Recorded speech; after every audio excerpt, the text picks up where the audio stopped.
Hello, everyone. This is Dr. Anna Cabeca on our episode of Couch Talk, a quiet place to have honest, open conversation, guiltlessly and shamelessly. Today, our special guest is Dr. Pedram Shojai, who's a man with many titles. I have to tell you that I met Pedram in our integrative health world a few years back, and I am one of his biggest fans. I have loved what he does, the heart of with what he does it with, and he has just written this awesome book called The Urban Monk, which I so look forward for him to tell you about. He is the founder of well.org, the editor of Be More magazine, the author of Rise and Shine, the producer and director of the movies Vitality and Origins, which are must-see movies. He's the host of The Health Bridge and Urban Monk podcast, which are commonly tops of the charts in iTunes. He is starring in 2 TV shows coming out in 2016 and just published his book called The Urban Monk. His next movie is in pre-production and is featuring some heavy hitters that are changing the world. Pedram is considered one of the most influential people in health and green media. Pedram, it's awesome to have you here today with us. Hey, great to see you. I'm kind of jealous. I'm standing and you're on a couch. I love it. I know, we got to make it comfortable. Typically I have a glass of wine, but the season of Lent and I gave up alcohol. That's heavy. Bad time to give it up for me. Yeah, I actually have like a little lounge area in my office up there because behind my standing desk, it was weird to have people come in and sit while I was standing. It looked kind of weird and orator, like I was some sort of orator. So it was just like, hey, how about I just create a lounge over there and I'll come over there and sit with visitors and then stand over here and do my work, which has been really awesome hack in my life because we just sit too much. I just got off a plane from New York. I get on a plane to Houston in 2 days and, just up and down on these flights. You're just sitting on your butt, and that's not good for your energy. It's not good for your circulation. It's not good for your brain. It's not good for anything. So true. Now if we can incorporate a way to get natural sunlight inside our homes and inside our sitting places and somehow like grounding gardens that are just part of our living space, I think that's the next hack that we need to do. So, Love it. Tell us about your history, your story, and why you've written this awesome book called The Urban Monk. Yeah, as you know, writing books is a lot of work. And so, if you're going to write something, it's got to be worth writing. And for me, there was just this huge deficit in our space in world with all this kind of self-help stuff where, everyone's trying to come out with like meditation 3.0 and meditation 4.0 and like my version of meditation. And it's all just this, everyone's trying to like reskin this thing that's worked since time immemorial and put their own slant on it because the tabloids and like, the newspapers and the magazines just need new every week. And no one was paying attention to, the stuff that actually works and the stuff that has worked for thousands of years. And I just felt like the industry was heading in the wrong direction. Everyone's looking for a guru. Everyone's looking for someone to tell them what to do. And I just needed to kind of bring some sense to it. So I had to drop a hammer down. This book is very loud. This book, has a lot of character, has a lot of flavor, and it tells it like it is. And that's why it's doing so well. It's a New York Times bestseller now. And it's just been really kind of taking off because we needed a refreshing look at self-help. We need a refreshing look at like this whole paradigm of like, okay, so, Dr. Cabeca, you're so busy. You got all these things going on. But the only way you're going to be able to chill out and find peace in your life is to do an hour and a half of yoga every day, 2 hours of meditation in the morning, do this kale smoothie and do this for dinner and, go stand outside and howl at the moon. It's like, who's got time for that? I got kids, And so all of these really unrealistic expectations of normal people living normal lives is bad enough. The problem is normal, intelligent people living normal lives feel guilty for not getting the 2 hours of yoga and the 4 hours of howling at the moon. And we're like, oh, I'm such a loser. I don't take care of myself. And it's just like, stop right there. This is not how a householder is supposed to roll. These traditions come from ascetic lineages. I was a Taoist monk for 4 years. I had the luxury of being able to sit on my butt for hours a day and contemplate my navel. And that was great. And I wouldn't trade it for the world. But You can't do that when you have a mortgage. You can't do that when you have kids. You can't do that when you live in this world. So how do you get yours? And that's what this book became about, was how normal people living normal lives can drop the guilt, drop the BS, and get into finding that personal relationship with health and spirituality, and just finding that place where you could catch your breath so that you could live your life more fully without all the garbage that we drag around. So it's been a really fun project for me. Well, I'm curious because you're a new papa, right? You have a year and a half and a 4-month-old.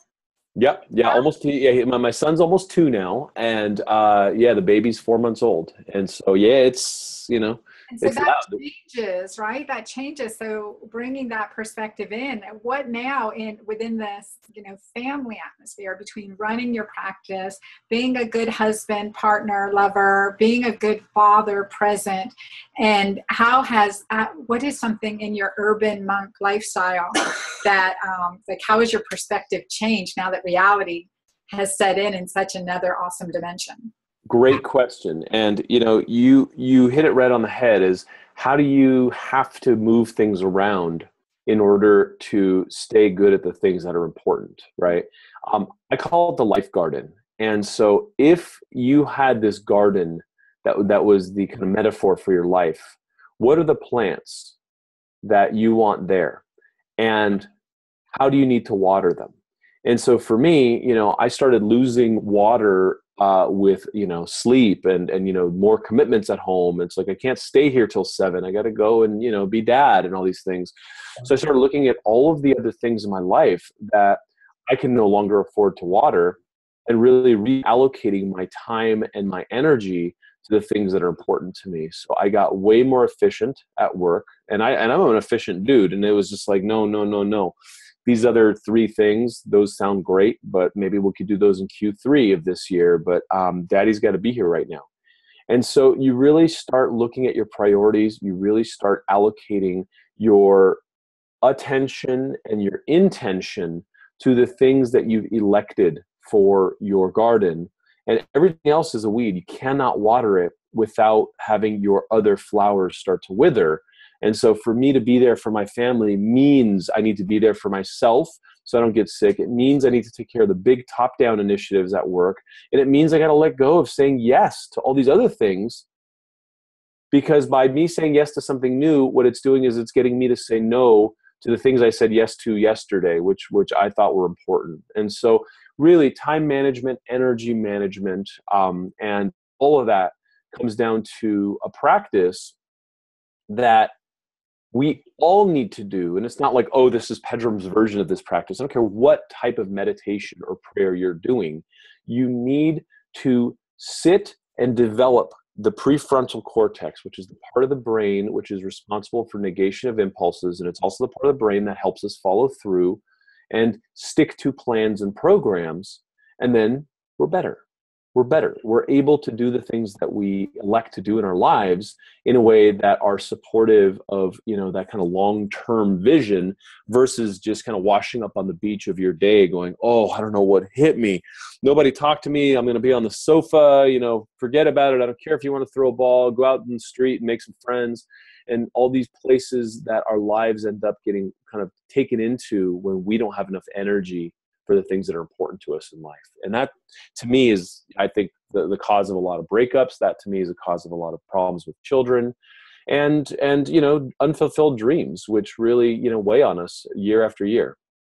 Well, I love what you said, because, what differentiates us as a species, right, is our prefrontal cortex. That's our reasoning center, right? We can't say, oh, well, we are destined to do this or have all these animal instincts, but we aren't, because we have a prefrontal cortex that's designed to give us the higher picture, right? A higher alignment with God, with spirit, with our purposes in life, and to really clarify what those are. And we have this reasoning center that when we're way stressed out, when we've had trauma, there can be disconnections there. So I would love for you to share with us a practice to really, hone in on the ability to have this guidance through our practice.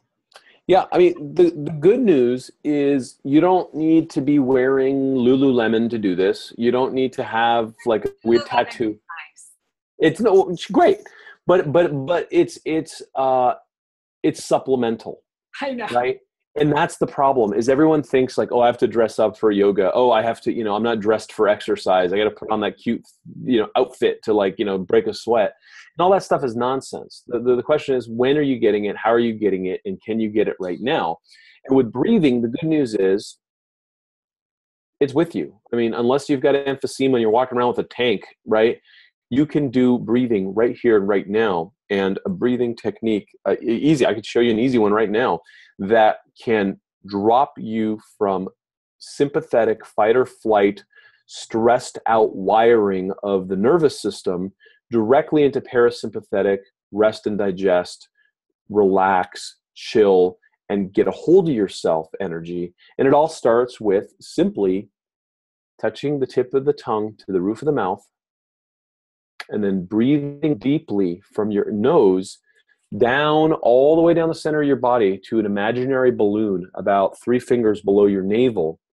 Inflate that balloon on the inhale for the count of 4. Hold for the count of 2. And then deflate for the count of 4. Exhale. And then hold at the bottom of the breath for the count of 2. And then just repeat. So inhale, 1, 2, 3, 4, filling up that balloon. Now hold the balloon full for 2 seconds. 1, 2. Now slowly exhale and deflate the balloon. 1, 2, out the nose. 3, 4. And now that you're empty, hold for the count of 2. And then just keep going. And what you'll find is that you will inevitably, very quickly, get distracted. Ooh, squirrel, right? Like you will very quickly have the monkey mind take over and start thinking about something. Oh, my nose itches. I can't believe she said that. Am I going to be late for this? What about my daughter? All these types of things that come up and boot up in the mind are natural. And one of the grave misconceptions of meditation in general is people are like, well, I tried meditating and I couldn't silence my mind. It's like, well, I studied with the Dalai Lama. He can't silence his mind. That's not how that works.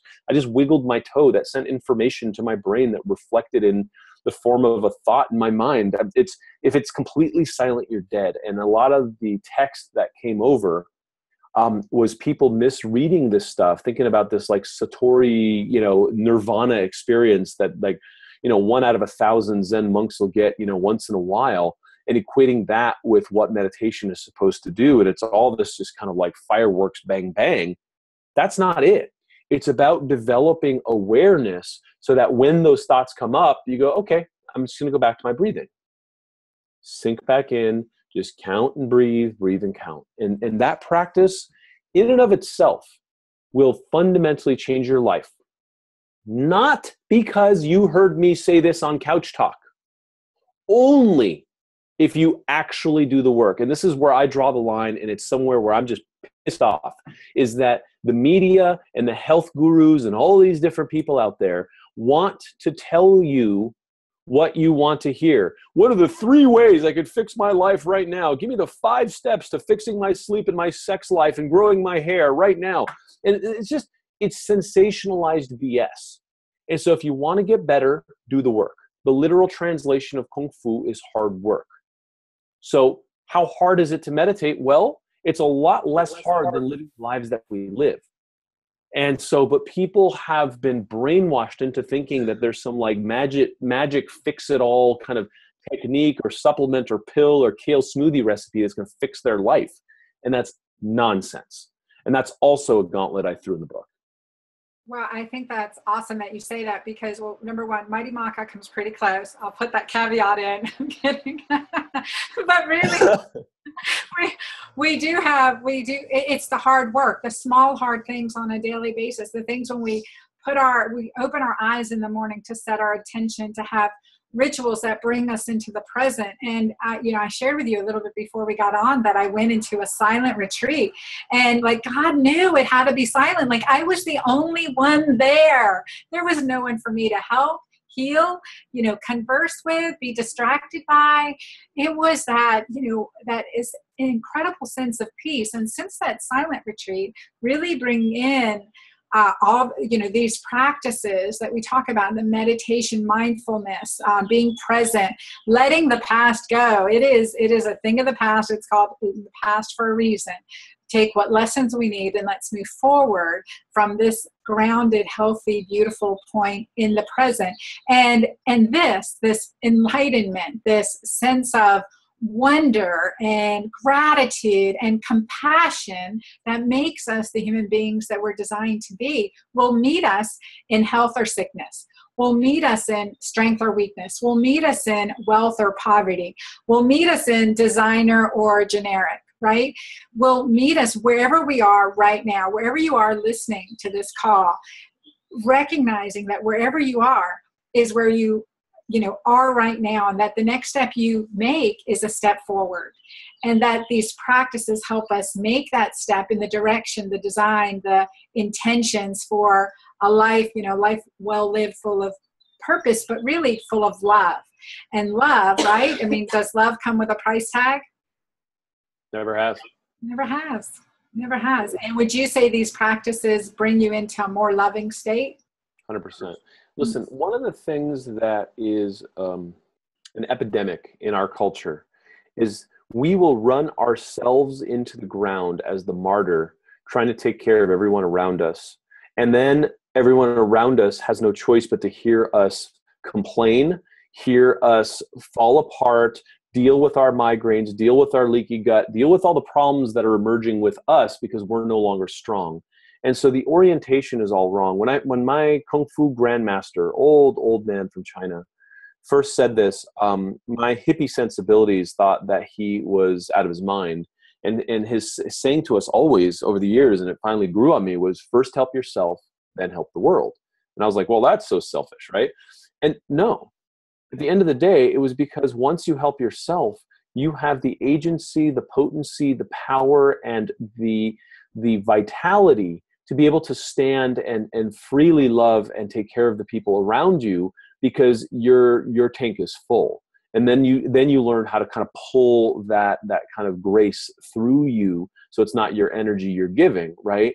But most of us will, if you pick up your phone right now, right, and be like, okay, what are your priorities in life? You're like, well, I got my family, my health, my career, my this, that, and the other. Most people, like especially when I was running clinical settings, right, I'd talk to them about that, and I'd be like, okay, great, let me see your phone, open it up, let's see your calendar. I don't see a single appointment that you've made for your exercise with your family or anything. This is all work. And so your entire schedule has now been crowded out by work. Where are your priorities? If you don't book an appointment with yourself, if you don't book an appointment for the things that you said are important for you, when the heck do you think you're going to get them done? When are they going to appear? It's like, oh yeah, when I get home at 6 o'clock, I'm going to, finally read that book to get myself ahead in my career. You're wasted by the time you get home, right? And so, just looking at that and looking at how to kind of realign your priorities in a way that will not only serve you, but serve your dreams and aspirations is something that we really haven't been taught how to do.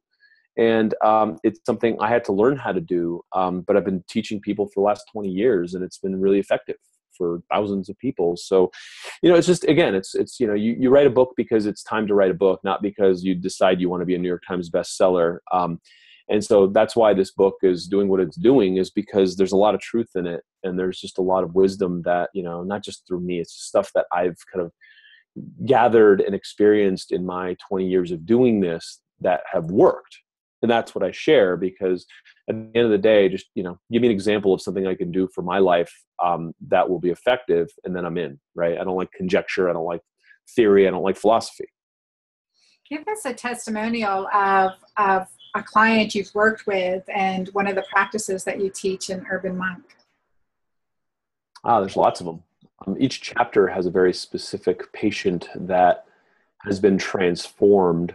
The one that comes to mind is the one in the loneliness chapter.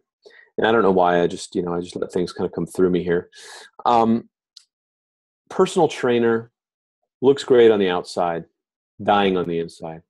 Goes home and drinks himself to sleep, sneaks out, smokes cigarettes, washes his fingers so he doesn't smell like nicotine for his clients.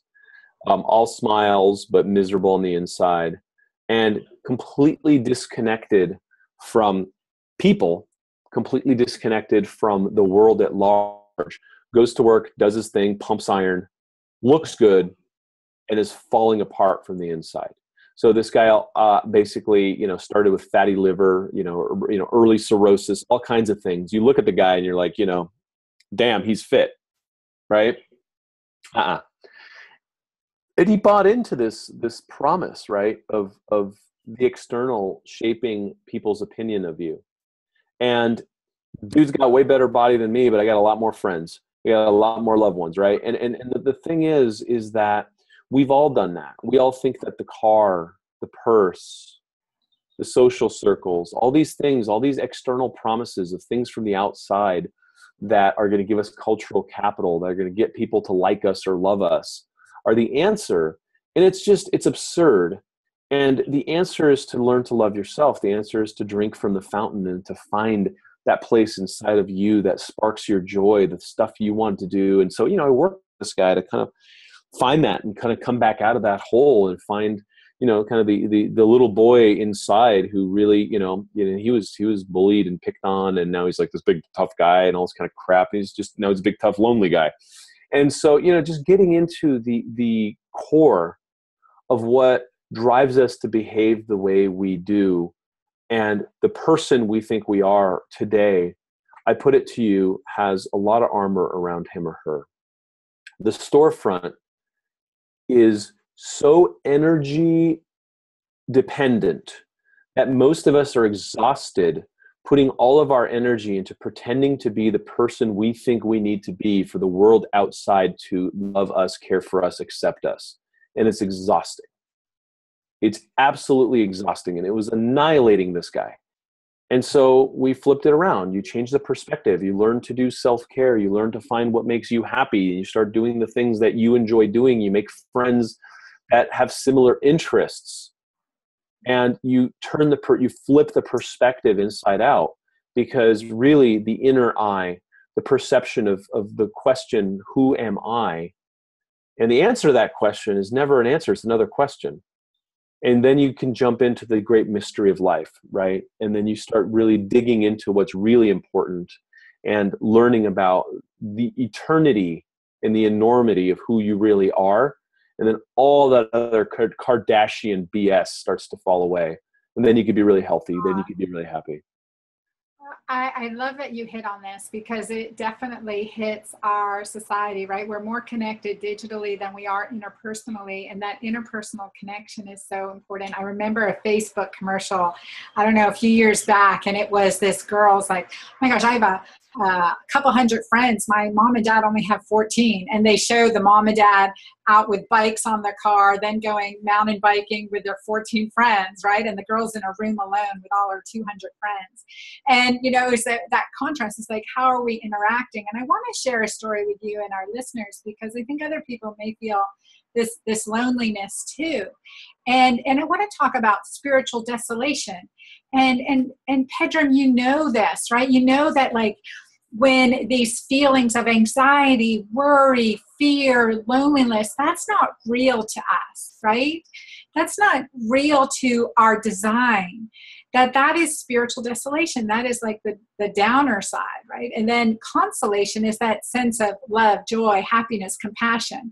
Just the flip side of the coin. But when we recognize that, so what am I feeling? This is a spiritual warfare. This is like that, and look, why is it, where are my thoughts? What are the reality behind my thoughts? Like you were saying, this person, this incredibly good looking bodybuilder that should have it all together and is self-medicating right? He's self-medicating. He's self-medicating his loneliness and continuing to isolate himself and his friends, his alcohol, or his friends, his cigar. It's keeping him busy. When you ask the underlying question, why? And then really, who are you? And this is, I say, my soul image, no matter what I'm feeling right now, my soul image takes precedence over my self-image, my body image, and my other's image. So connecting to that soul image of our design is key. And this Sunday, I had this, this beautiful revelation as I came home, late, and my both daughters had spent the night at friends. So I wake up Sunday morning, time change, totally alone. And I felt this loneliness. And I'm like, wait, I have people that love me. I know, I've got a purpose, I've got a mission, but I felt that severe loneliness. And so I, read some spiritual reading, and I went to early church, and I'm sitting alone in church feeling that loneliness, and and just saying, God, help me with this, help me with this. I know I'm not alone. Help me with this. And I got paged. My daughter's was feeling homesick, and so the mom she'd stayed with said, hey, she's a little teary. Do you want to come get her? Do you want to wait? And I said, I went and I got her. And as I left, we went into a little breakfast restaurant.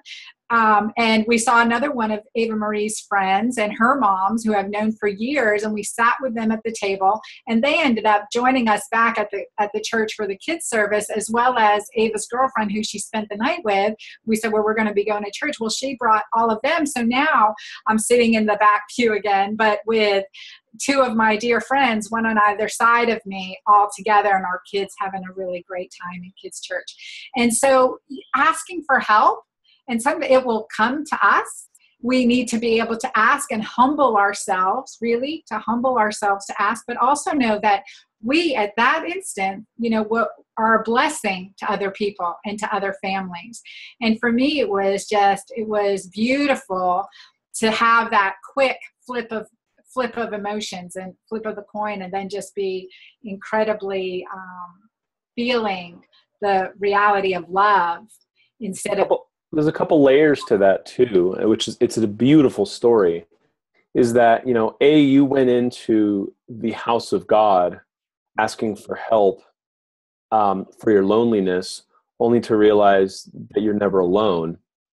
But you can also, this is also the house of God, right? You wherever you are never alone. And that's the cosmic joke that we're right on the other side of getting in any instant in our lives, is we are one breath, one sentiment, one opening of the heart away from the power of the enormity of the universe, whether you call that God or Tao or whatever it is. You called that through you, and then all of a sudden you're just like basking in the abundance of friendship, which is where you were feeling thirsty that morning. And it's right there.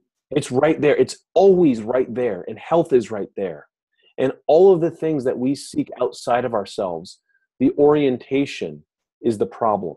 And that, I think, is the pathology of our modern world, is that we're looking outside of ourselves to heal that. And then once we go in and we unlock that, then the universe, God, whatever you want to call it, will mirror that and basically rain the abundance of that right back on us. And it's like, I didn't make this stuff up. This has been going on since time immemorial. Right. And it just works. It always has worked. And it's beautiful. Well, it's that connection to everyone else, right? We say that love connection, that spiritual connection, that we are connected.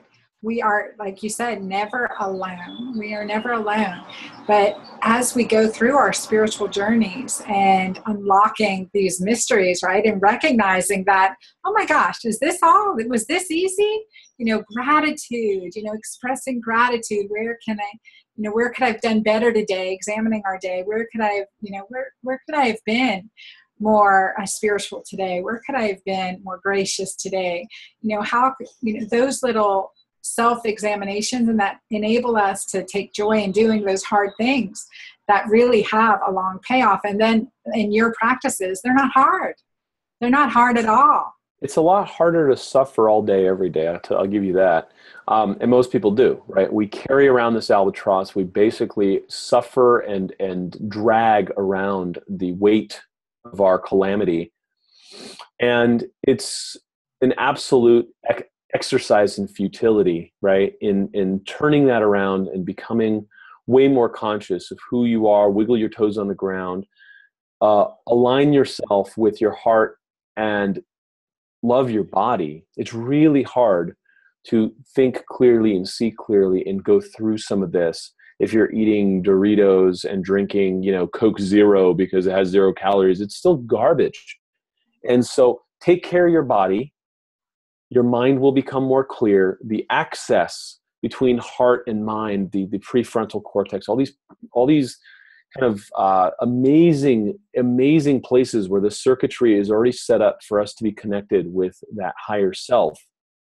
They're just waiting to get sparked back on.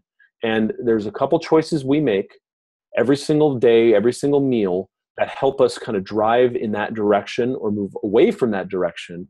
And then once we start favoring that math, all of a sudden just get out of the way, man, because it becomes like a tsunami. It's so beautiful. And then life just takes on power and meaning and vitality and all these things that we're looking for in, the next 20 books or the next, 50 workshops and all this kind of stuff that we do, just like hungry ghosts chasing after answers. The answers have to come from inside.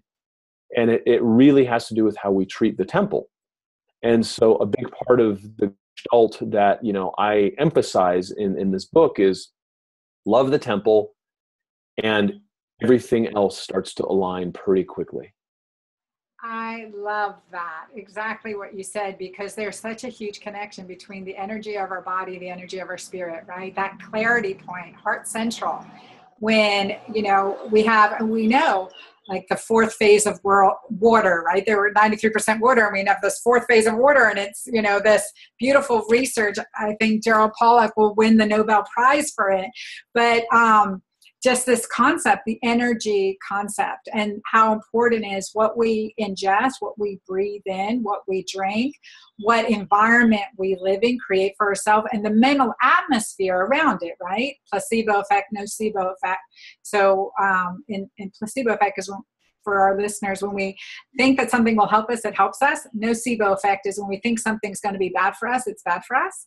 So using our mind to our advantage too, but incorporating, clarifying the temple and the energy practices and the nutritive practices, and from nourishing our mind to nourishing our spirit. What about media? And I know we're going to close here in just a minute, but what about the media influences? Where would you,